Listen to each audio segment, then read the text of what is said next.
ওনাকে পুষ্পস্তবক প্রদান করবেন আমাদের বিদ্যালয়ের স্টাফ কাউন্সিলের সেক্রেটারি মিস্টার নবকুমার মণ্ডলকে। নবকুমার নন্দী।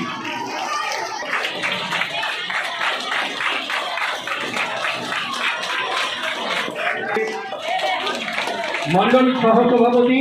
যে হাই স্কুল আছে এই হাই স্কুল আমাদের গোঘাটের মানধরণ অঞ্চলের অন্তর্গত একটি জায়গা তারা। তো এখানকার শিক্ষক শিক্ষিকারা আমার সাথে কয়েকদিন ধরেই যোগাযোগ করার চেষ্টা করছিলেন যাতে এখানে একটু আসি।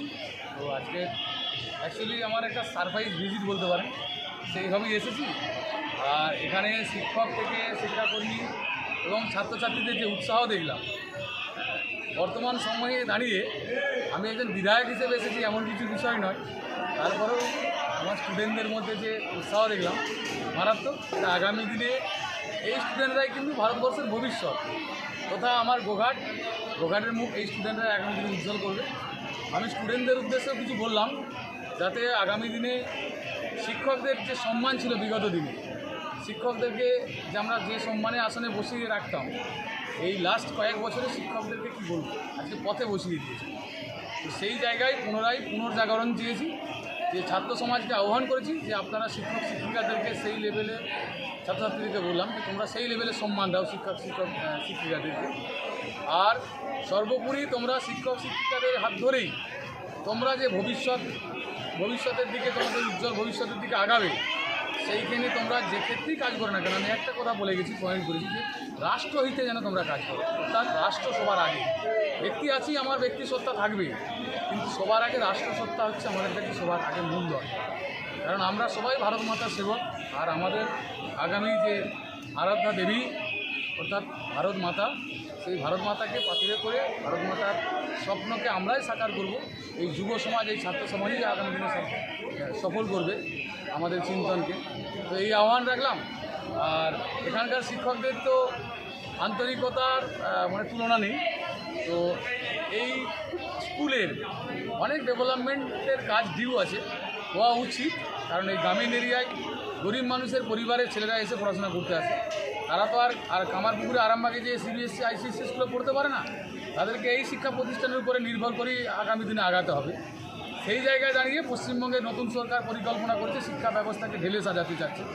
শুধু শিক্ষক নিয়োগের মধ্য দিয়ে সীমাবদ্ধ থাকবেননি এই সরকার যেটা করতে চাচ্ছেন, এই সরকার আগামী দিনে এই শিক্ষা অঙ্গনগুলো যাতে সুন্দর হয়, শিক্ষা পরিকাঠামো যাতে শিক্ষার পর্যাপ্ত পরিমাণ যে পরিকাঠামো, সেই পরিকাঠামোটা যাতে শিক্ষা উপযোগী হয়, উপযুক্ত হয়, সেই বিষয়ে আগামী আমাদের সরকার ধ্যান দিচ্ছে।